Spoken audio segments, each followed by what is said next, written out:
Hey, how's it going, my fellow Homo sapiens? It's your boy Uzumaki Hadou, and today I'm doing a Naruto Chapter review. Naruto Chapter 682. I am sure you never seen this. Boy, what a amazing chapter. So 681 ended with Naruto saying he's gonna have to use that jutsu. Well, this chapter, we actually get to figure out what is that jutsu. So let's go ahead and get this party started.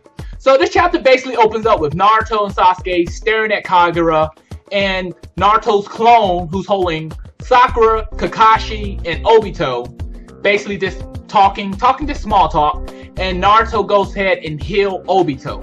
So we know Obito is going to have a big play in this war, or in this fight against Kaguya. We just don't know how he's going to have a big play, or what he's going to be able to do against Kaguya, or even help Naruto and Sasuke to defeat or steal Kaguya away.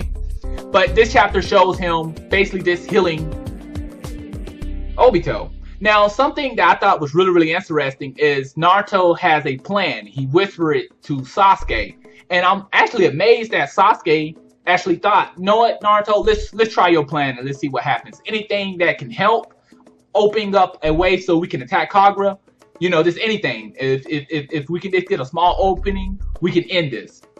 So at this point, you know, I'm very hyped up. You know, Sasuke like, let's go. Naruto's like, yeah. And they go in after Kaguya. Sasuke uses the Amaterasu. That is the black flame. And I'm like, oh shit, this is gonna be awesome. And Kaguya just moves out the way, just dodges it like it's nothing. Naruto gets in front of her, uses his teleport jutsu to teleport into a whole bunch of different clones. And he uses a jutsu that I can't believe he used. Like, it was just crazy. He used sexy reverse harem no jutsu. Oh my god. And I think the best part about it, it was just surprising. You know, you would never thought Naruto to use this jutsu. I mean, it brings flashbacks to like early Naruto where things had a lot of comedy to it and was very funny. I mean, since this war, Naruto, it's just been really serious. We've been in this 10 tails, you know, people dying here. We must kill this person. We must kill this person. And this chapter really just opened up a breath of fresh air. It really just made things relaxing. It made you laugh a little bit. So, sexy reverse harem no jutsu, Naruto little clones that he had turned into extremely sexy men. And I'm thinking to myself like, wow, I did not see that coming at all. And no one saw that coming. And you see the face, the look on Kaguya's face is just priceless. It's like she's stunned, Sakura's stunned, Kakashi's stunned, everyone's stunned. You know, it's like, what are you doing? And one thing I gotta say that's really good about this jutsu is it was the element of surprise. No one saw that. I know no one who predicted that jutsu was going to be a sexy jutsu. And Sakura goes on to say, you know, something of that nature might work on me, but, you know, it's not going to work on a god. And Naruto actually is able to use the jutsu to get a hit on Kaguya. Wow. You know what I'm saying? And, you know, at first I'm like, okay, bullshit. Then it hit me and was like, you know what? Not really, because it's the element of surprise. No one would have caught that.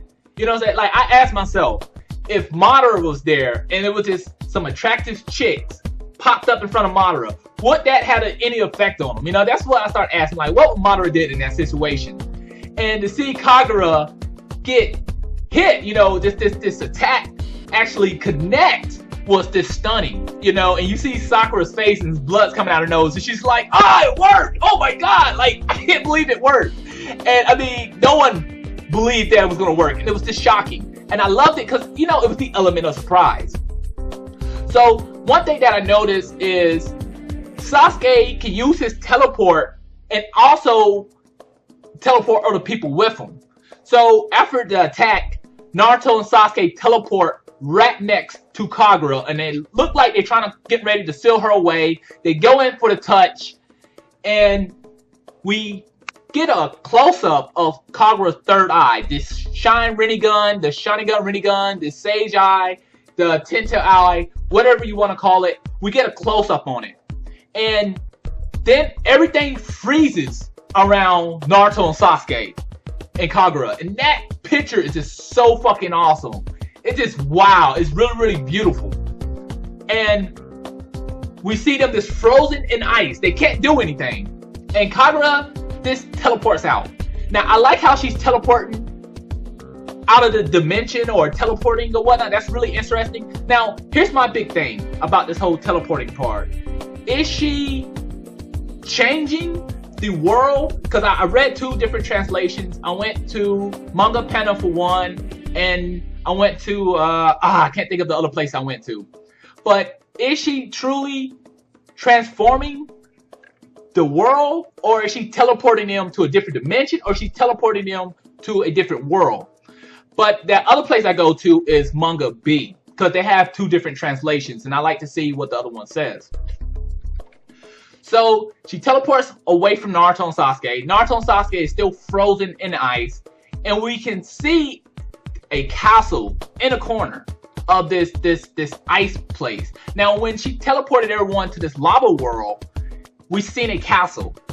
And I'm curious, what is that castle? Is that castle there just for scenery, or does that castle have something serious to it? You know, is there something important about that castle? So our next part, we get, you know, Naruto clone holding Kakashi, Sakura, and Obito, and Sakura asks, once again, how is Sasuke? I think, you know, does Sakura keep asking about Sasuke? I mean, we already know that Sakura likes Sasuke. Maybe Sasuke will have a change of heart at the end of this season or something of this nature, and might actually like Sakura. I don't know, but she just keeps asking about Sasuke. I really didn't care too much for that. But we get back to the real story. We see Naruto and Sasuke basically frozen, and we see the balls that Naruto has around him. It seems like it's digging through the ice, getting ready to attempt to try to break Naruto out. And Sasuke uses, I believe, Amaterasu, the fire flames around himself and Naruto.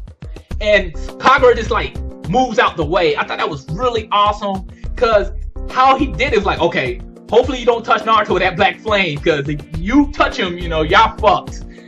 And I was like, wow, that was really impressive how he kind of like shielded them with the black flame and broke them out of the ice.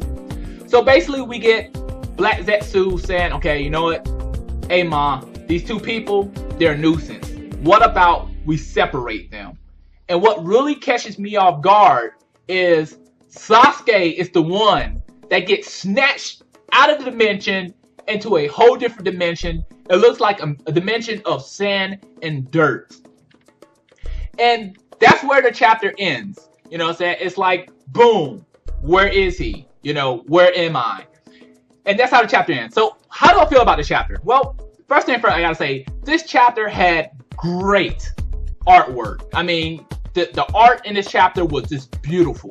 I love how Kishimoto took the time and really made good details with the chapter. This chapter had some fighting scenes, and something this chapter had I really liked. It brought some comedy in it. It brought that old feel of Naruto. I'm not saying that, you know, I'm bored where Naruto is. Not by far. I mean, Naruto is great at the moment. But it brought that, oh man, I'm very relaxed. That was really, really funny. I did not see that sexy heroine reverse no jutsu going through. So I really like this chapter. My main thing right now is Kaguya's ability. Is she truly just teleporting them to different dimensions, or is she truly recreating the world? Is she truly rewriting the world? Can she change it into different elements? You know, could there be a thunder world or a water world? Or, you know, we've seen a lava world, so maybe a fire and a wind world. So that's going to be actually really, really interesting. I want to see more abilities from Kaguya. At the moment, also, I noticed Kaguya's not really saying anything. I see a lot of Black Zetsu talking. Is Black Zetsu truly the brains of this? That's a question I'm really curious about. Is Black Zetsu the brains right now? Because, I mean, Kaguya, she's very powerful, but she's not saying anything. And I really want to hear her point of view. I really want to see more about Kaguya. So that's really all I have for you today. Please subscribe, comment, and please pound that subscribe button. Pound that subscribe button really helps me out. But if I left anything out, please make a comment below, and please like the video because it really helps the channel. I want to come out with more manga reviews. So that's all I got for you today. Johnette.